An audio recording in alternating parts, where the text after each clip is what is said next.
इच्छा, आशा, अपेक्षा, आकांक्षा, यही सब मानव समाज के चालक होते हैं। नहीं, यदि कोई आपसे पूछे कि आप कौन, तो आपका उत्तर क्या होगा? विचार कीजिए।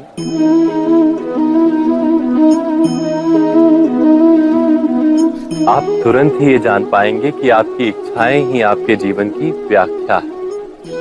कुछ पाने से मिली सफलता, कुछ ना पाने से मिली निष्फलता ही आपका परिचय। अधिकतर लोग ऐसे जीते हैं कि स्वयं भीतर से मरते रहते हैं, किंतु अपनी इच्छाओं को नहीं मार पाते। इच्छाएं उन्हें दौड़ाती हैं जिस प्रकार मृग तृष्णा मृग को दौड़ाती। परंतु इन्हीं इच्छाओं के गर्भ में ही ज्ञान का प्रकाश भी। कैसे? जब इच्छाएं अपूर्ण रहती और टूटती, तब वहीं से ज्ञान की किरण प्रवेश करती है मनुष्य के हृदय। ना, ये कथा नहीं है केवल इच्छाओं के संघर्ष की, नहीं है केवल महत्वाकांक्षाओं से जन्म लेने वाले भयावह रक्तपात। ये कथा है इच्छाओं के गर्भ से उदित होते हुए ज्ञान की।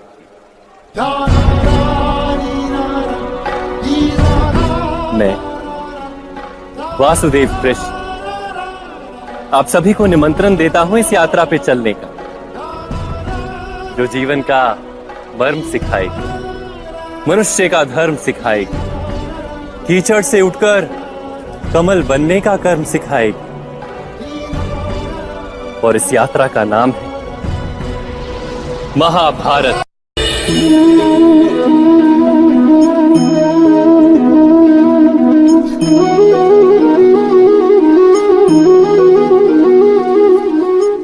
संतानों के भविष्य को सुख से भरने का प्रयत्न करना, यही हर माता पिता का प्रथम कर्तव्य होता है, जिन्हें आप इस संसार में लाए और जिनके कर्मों से ये जगत आपका भी परिचय पाएगा भविष्य में।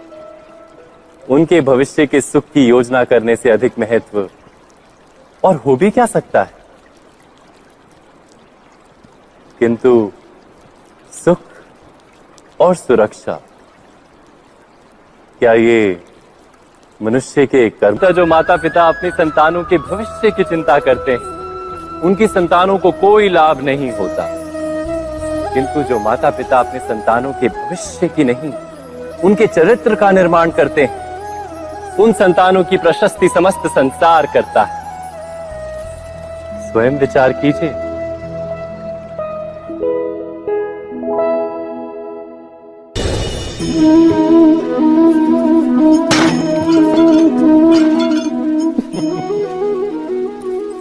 कभी कभी कोई घटना मनुष्य के जीवन की सारी योजनाओं को तोड़ देती और मनुष्य उस आघात को अपने जीवन का केंद्र मान लेता।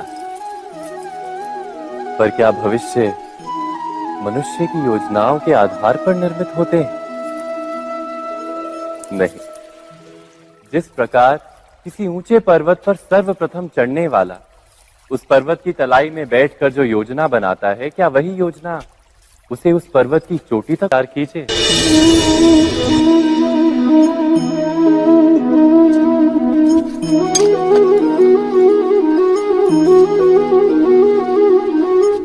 भविष्य का दूसरा नाम है संघर्ष। हृदय में आज इच्छा होती है और यदि पूर्ण नहीं हो पाती तो हृदय भविष्य की योजना बनाता है। भविष्य में इच्छा पूर्ण होगी ऐसी कल्पना करता रहता है। किंतु जीवन ना तो भविष्य में है ना अतीत में। जीवन तो इस क्षण का नाम, अर्थात इस क्षण का अनुभव ही जीवन का अनुभव। पर हम ये जानते हुए भी इतना सा सत्य समझ नहीं पाते। या तो हम बीते हुए समय के स्मरणों को घेर कर बैठे रहते हैं, या फिर आने वाले समय के लिए हम योजनाएं बनाते रहते हैं। और जीवन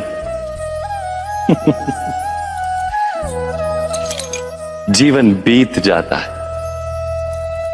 एक सत्य यदि हम हृदय में उतार लें कि ना हम भविष्य देख सकते हैं, ना ही भविष्य निर्मित कर सकते हैं, हम तो केवल धैर्य और साहस के साथ भविष्य को आलिंगन दे सकते हैं, स्वागत कर सकते हैं भविष्य का।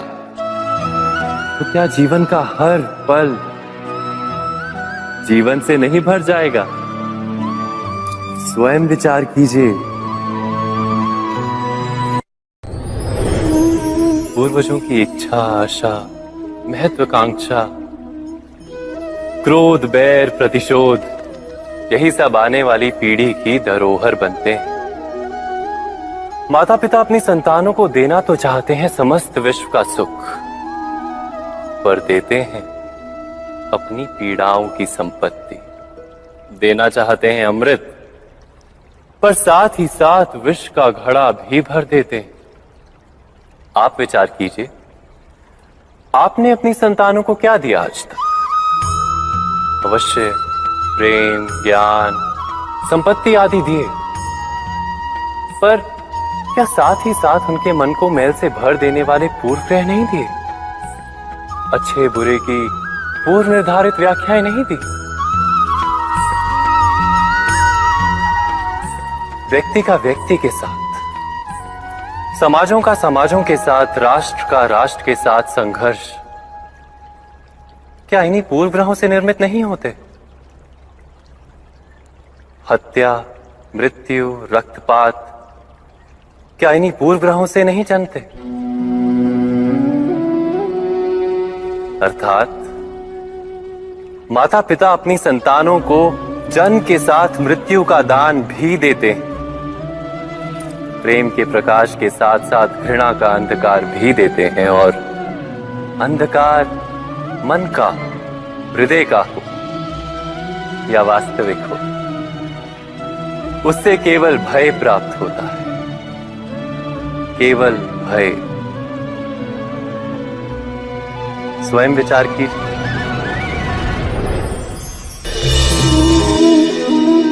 मनुष्य के हृदय में भय का साम्राज्य रहता है सदा। कभी संपत्ति के नाश का भय, कभी अपमान का भय, कभी अपनों से छूट जाने का भय। इसीलिए भय का होना सबको स्वाभाविक ही लगता है। क्या कभी विचार किया है, जो स्थिति अथवा वस्तु भय को जन्म देती है, क्या वहीं से वास्तव में दुख आता है? नहीं, ऐसा तो कोई नियम नहीं। और सबका अनुभव तो ये बताता है कि भय धारण करने से भविष्य के दुख का निवारण नहीं होता। भय केवल आने वाले दुख की कल्पना मात्र ही है, वास्तविकता से इसका कोई संबंध नहीं है। तो क्या ये जानते हुए भी कि भय कुछ और नहीं, केवल कल्पना मात्र ही है, इससे मुक्त होकर निर्भय बन पाना क्या बहुत कठिन है? अवश्य विचार कीजिएगा।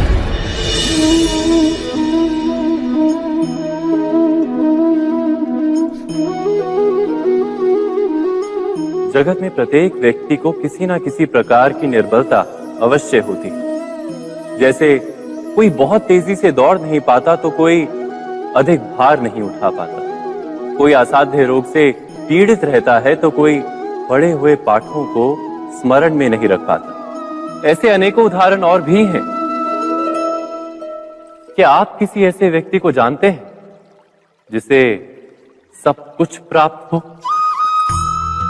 और हम जीवन की उस एक निर्बलता को जीवन का केंद्र मानकर जीते हैं? इस कारणवश हृदय में दुख और असंतोष रहता है सदा।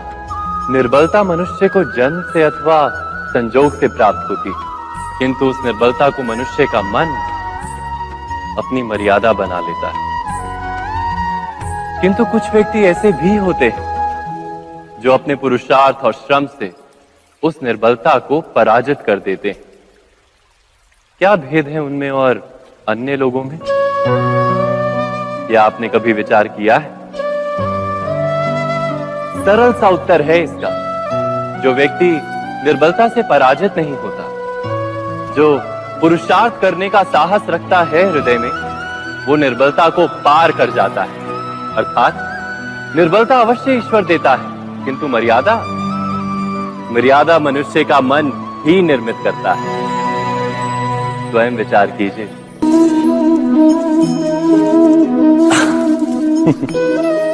मनुष्य के सारे संबंधों का आधार है अपेक्षा। पति कैसा हो जो मेरा जीवन सुख और सुविधा से भर दे, पत्नी कैसी हो जो सदैव मेरे प्रति समर्पित रहे, संतान कैसी हो जो मेरी सेवा करे, मेरा आदेश माने।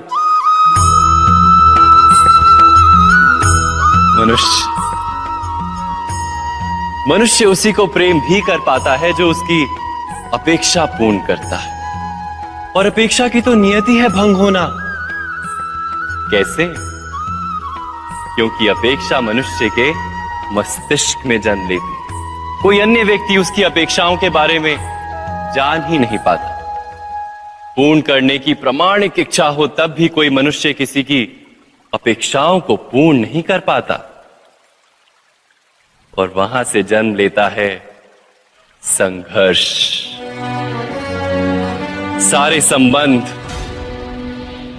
संघर्ष में परिवर्तित हो जाते। पर मनुष्य अपेक्षा को संबंध का आधार ना बनाए और स्वीकार करे केवल संबंध का आधार, तो क्या ये जीवन स्वयमेव सुख और शांति से नहीं भर जाएगा? स्वयं विचार कीजिएगा।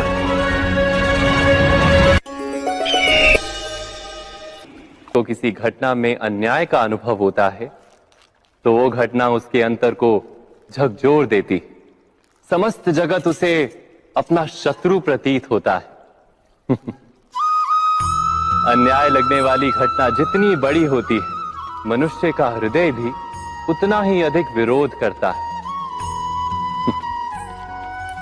उस घटना के उत्तर में वो न्याय मांगता है, और ये योग्य भी है। वास्तव में समाज में किसी भी प्रकार का अन्याय व्यक्ति की आस्था और विश्वास का नाश है। किंतु ये न्याय क्या है? न्याय का अर्थ क्या है? अन्याय करने वाले को अपने कार्य पर पश्चाताप हो, और अन्याय भुगतने वाले के मन में फिर से विश्वास जगे समाज के प्रति। इतना ही अर्थ है ना न्याय का। किंतु जिसके हृदय में धर्म नहीं होता, वो न्याय को छोड़कर बैर और प्रतिशोध को अपनाता है। हिंसा के बदले प्रतिहिंसा की भावना लेकर चलता है। स्वयं भोगी हुई पीड़ा से कहीं अधिक पीड़ा देने का प्रयत्न करता है, और इस मार्ग पर चलते अन्याय को भुगतने वाला स्वयं अन्याय करने लगता है। शीघ्र ही वो अपराधी बन जाता है। अर्थात न्याय और प्रतिशोध के बीच बहुत कम अंतर होता है, और इसी अंतर का नाम है धर्म। क्या ये सत्य नहीं?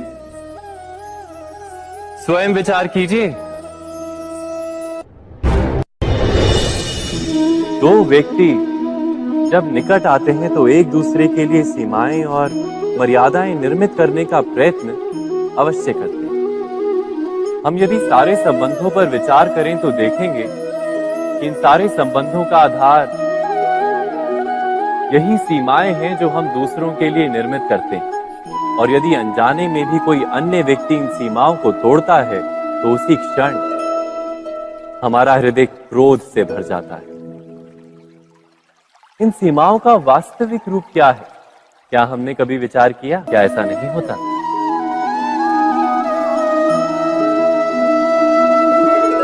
पर यदि एक दूसरे की स्वतंत्रता का सम्मान किया जाए तो किसी मर्यादाओं या सीमाओं की आवश्यकता ही नहीं होती। अर्थात जिस प्रकार स्वीकार किसी संबंध का देह है, क्या वैसे ही स्वतंत्रता किसी संबंध की आत्मा नहीं? स्वयं विचार कीजिए। हम भूल ही जाते हैं। कौन से प्रश्न? प्रथम प्रश्न, क्या समय के साथ प्रत्येक मार्ग बदल नहीं जाते? क्या समय सदा ही नई चुनौतियों को लेकर नहीं आता? तो फिर बीते हुए समय के अनुभव नई पीढ़ी को किस प्रकार लाभ दे सकते हैं? दूसरा प्रश्न, क्या प्रत्येक संतान अपने माता पिता की छवि होता है? हाँ, संतानों को संस्कार तो अवश्य माता पिता देते हैं, किंतु भीतर की क्षमता तो ईश्वर देते हैं। तो जिस मार्ग पर पिता को सफलता मिली है, विश्वास है कि उसी मार्ग पर उसकी संतानों को भी सफलता और सुख प्राप्त होगा। तीसरा प्रश्न, क्या जीवन के संघर्ष और चुनौतियां लाभकारी नहीं होती? क्या प्रत्येक नया प्रश्न एक नए उत्तर का द्वार नहीं खोलता? तो फिर संतानों को नए नए प्रश्नों, संघर्षों और चुनौतियों से दूर रखना, ये उनके लिए लाभ करना कहलाएगा या हानि पहुंचाना? अर्थात जिस प्रकार संतान के भविष्य का निर्माण करने के बदले उसके चरित्र का निर्माण करना श्रेष्ठ है, वैसे ही संतानों के जीवन का मार्ग निश्चित करने के बदले उन्हें नए संघर्षों के साथ जूझने के लिए मनोबल व ज्ञान देना अधिक लाभदायक नहीं होगा? स्वयं विचार कीजिए। सबके जीवन में ऐसा प्रसंग अवश्य आता है कि सत्य कहने का निश्चय होता है हृदय में, किंतु मुख से सत्य निकल नहीं पाता। कोई भय मन को घेर लेता है। किसी घटना अथवा प्रसंग के बारे में बात करना या फिर स्वयं से कोई भूल हो जाए उसके बारे में कुछ बोलना, क्या ये सत्य है? नहीं, ये तो केवल तथ्य है। अर्थात जैसा हुआ था वैसा केवल बोल देना सामान्य सी बात है। किंतु कभी कभी उस तथ्य को बोलते हुए भी भय लगता है। कदाचित किसी दूसरे की भावनाओं का विचार आता है मन, दूसरे को दुख होगा, ये भय भी शब्दों को रोकता है। तो ये सत्य क्या है? क्या हमने कभी विचार किया है? जब भय रहते हुए भी कोई तथ्य बोलता है तो वो सत्य कहलाता है। वास्तव में सत्य कुछ और नहीं, केवल निर्भयता का दूसरा नाम है। और निर्भय होने का कोई समय नहीं होता, क्योंकि निर्भयता आत्मा का स्वभाव है। अर्थात क्या प्रत्येक क्षण सत्य बोलने का क्षण नहीं होता?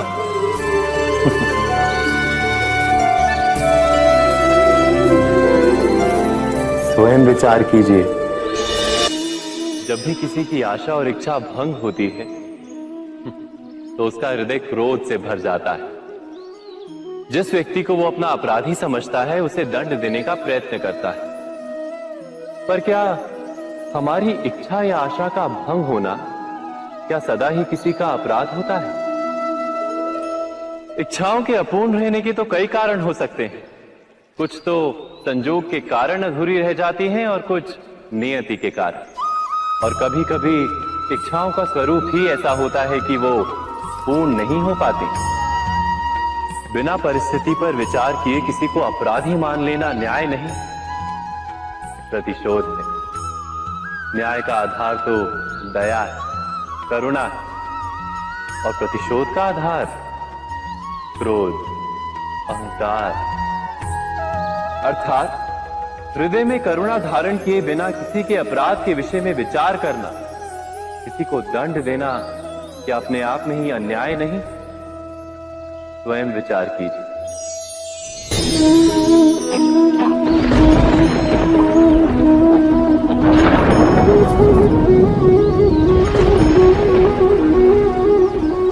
सपनों और पूर्वाभासों के आधार पर हम भविष्य के सुख दुख की कल्पना करते हैं। भविष्य के दुख का कारण दूर करने के लिए हम आज योजना बनाते हैं, किंतु कल के संकट को आज निर्मूल करने से हमें लाभ मिलता है या हानि पहुंचती है, ये प्रश्न हम कभी नहीं करते। सत्य तो ये है कि संकट और उसका निवारण सात जन से, व्यक्ति के लिए भी और सृष्टि के लिए भी। नहीं, आप अपने भूतकाल का स्मरण कीजिए, इतिहास को देखिए, आप तुरंत ही ये जान पाएंगे कि जब जब संकट आता है तब तब उसका निवारण करने वाली शक्ति भी जन्म लेती है। यही तो जगत का चलन है। वस्तुतः संकट ही शक्ति के जन्म का कारण है। प्रत्येक व्यक्ति जब संकट से निकलता है तो एक पद आगे बढ़ा होता है, अधिक चमकता है, आत्मविश्वास से अधिक भरा होता है, न केवल अपने लिए अपितु विश्व के लिए भी। क्या ये सत्य नहीं? वास्तव में संकट का जन्म है एक अवसर का जन्म, अपने आप को बदलने का अवसर, अपने विचारों को ऊंचाई पर करने का अवसर, अपनी आत्मा को बलवान और ज्ञान मंडित बनाने का अवसर। जो ये कर पाता है उसे कोई संकट नहीं होता, किंतु जो ये नहीं कर पाता वो तो स्वयं एक संकट है विश्व के लिए।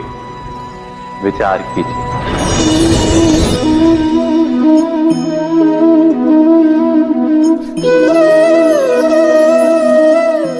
परंपरा में धर्म बसता है और परंपराएं ही धर्म को संभालने का कार्य करती हैं, ये सत्य है। पर क्या केवल परंपरा ही धर्म है? विचार कीजिए। सत्य तो यह है कि जिस प्रकार पाषाण में शिल्प होता है, उसी प्रकार परंपरा में धर्म होता है। इस पत्थर में शिल्प है, ये पत्थर शिल्प नहीं। शिल्प को उजागर करने के लिए उसे तोड़ना पड़ता है, अनावश्यक भागों को दूर करना पड़ता है। ठीक उसी प्रकार परंपराओं में धर्म ढूंढना पड़ता है। जिस प्रकार इंद्र पूजा की परंपरा को तोड़कर गोवर्धन पूजा का धर्म ना ढूंढा जाता, तो यादवों को उनकी मुक्ति का मार्ग नहीं मिल पाता। अर्थात परंपरा को पूर्णता छोड़ देने वाला धर्म से वंचित रह जाता है और परंपरा का अंध अनुकरण करने वाला भी धर्म को प्राप्त नहीं कर पाता।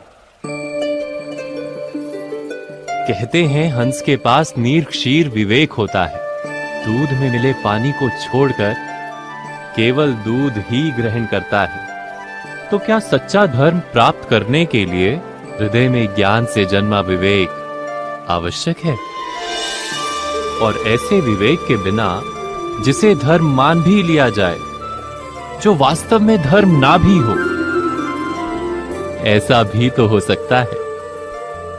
स्वयं विचार कीजिएगा।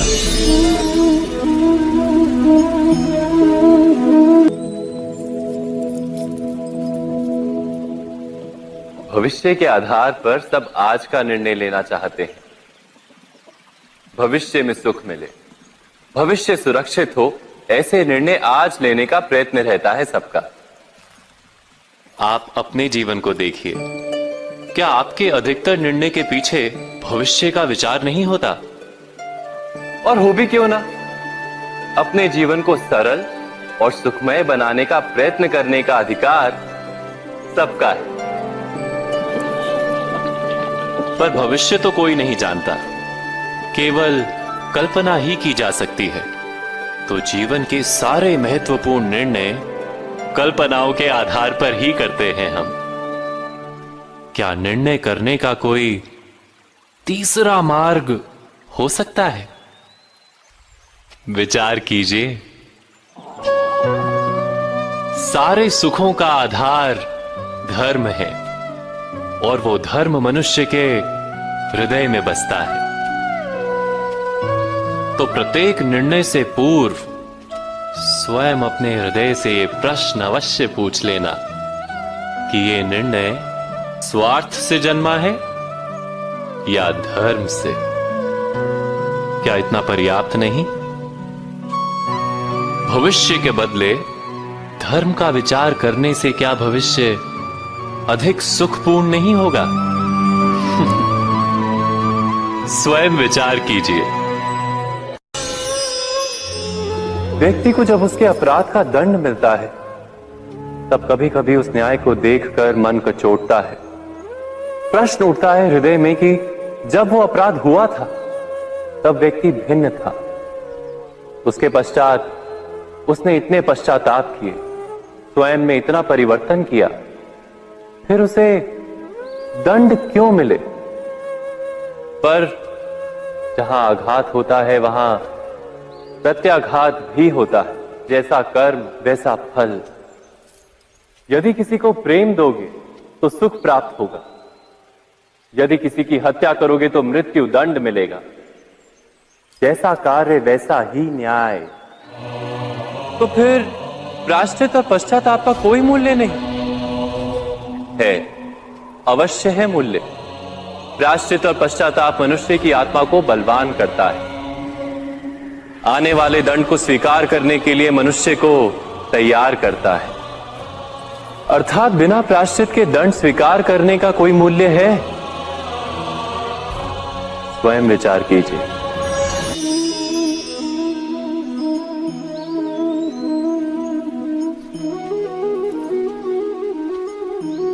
जब अपने किसी अच्छे कार्य के उत्तर में दुख प्राप्त होता है अथवा किसी को उसके दुष्ट कार्य में सुख मिलता है, तो मन अवश्य ये विचार करता है कि अच्छा कार्य करने का, धर्म के मार्ग पर चलने का तात्पर्य क्या है। पर दुष्ट आत्मा को क्या प्राप्त होता है, ये भी देखिए। दुष्टता करने वाला हृदय सदा चंचल रहता है, अकुलाता रहता है। मन में सदा नए नए संघर्ष उत्पन्न होते हैं। अविश्वास उसे जीवन भर दौड़ाता है। क्या ये सुख? जबकि धर्म पे चलने वाले, अच्छा कार्य करने वाले, सच्चरित्र व्यक्ति का हृदय शांत रहता है। परिस्थितियां उसके जीवन के सुख में बाधा नहीं बनती। समाज में सम्मान और मन में संतोष रहता है सदा। अर्थात अच्छा बर्ताव भविष्य में किसी सुख का मार्ग नहीं। अच्छा बर्ताव स्वयं सुख, अथवा बुरा बर्ताव भविष्य में किसी दुख का मार्ग नहीं। अधर्म उसी क्षण दुख उत्पन्न करता है। धर्म से सुख नहीं, धर्म स्वयं।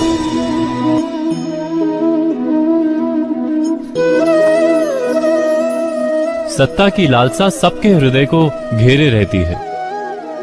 प्रत्येक व्यक्ति अपना एक राष्ट्र निर्मित करने का प्रयत्न अवश्य करता है। फिर वो राष्ट्र गुरु राष्ट्र की भांति बहुत बड़ा हो या फिर अपने परिवार तक सीमित हो, वो सत्ता प्राप्त करने का प्रयास किंतु क्या वास्तविक प्रभाव प्रेम, दया, करुणा और धर्म से निर्मित नहीं होता?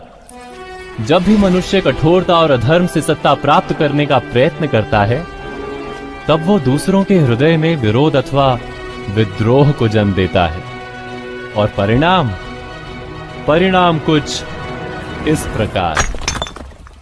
हाँ, कुछ समय के लिए वो स्वयं को प्रभावी और शक्तिशाली अवश्य पाता है, किंतु वो वास्तविक सत्ता नहीं। यही कारण है कि भृगु और वशिष्ठ जैसे ऋषियों की आज भी पूजा की जाती है, रावण और हिरण्यकश्यप की नहीं। इस पर तो आप विचार अवश्य करें। सत्य कहा ना?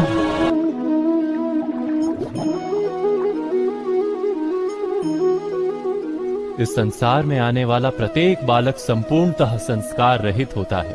उसके अंतर पर ना किसी अच्छे संस्कार के चिन्ह अंकित होते हैं, ना ही बुरे संस्कार के।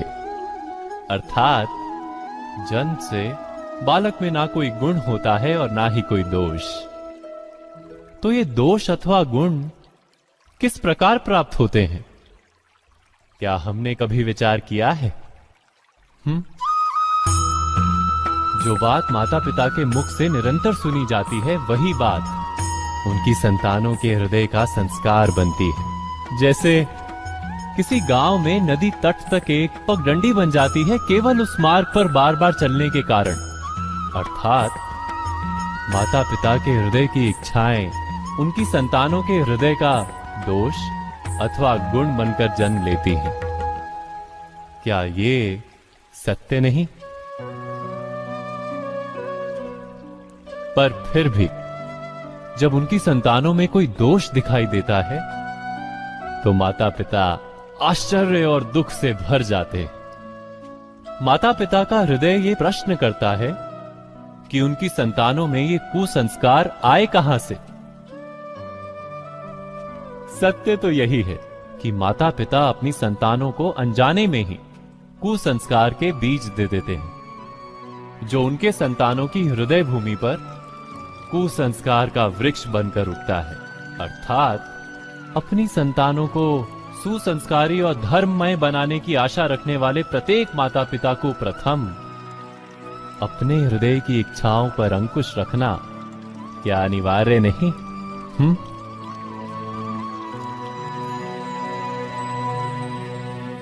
प्रत्येक माता पिता इस पर विचार अवश्य कीजिएगा।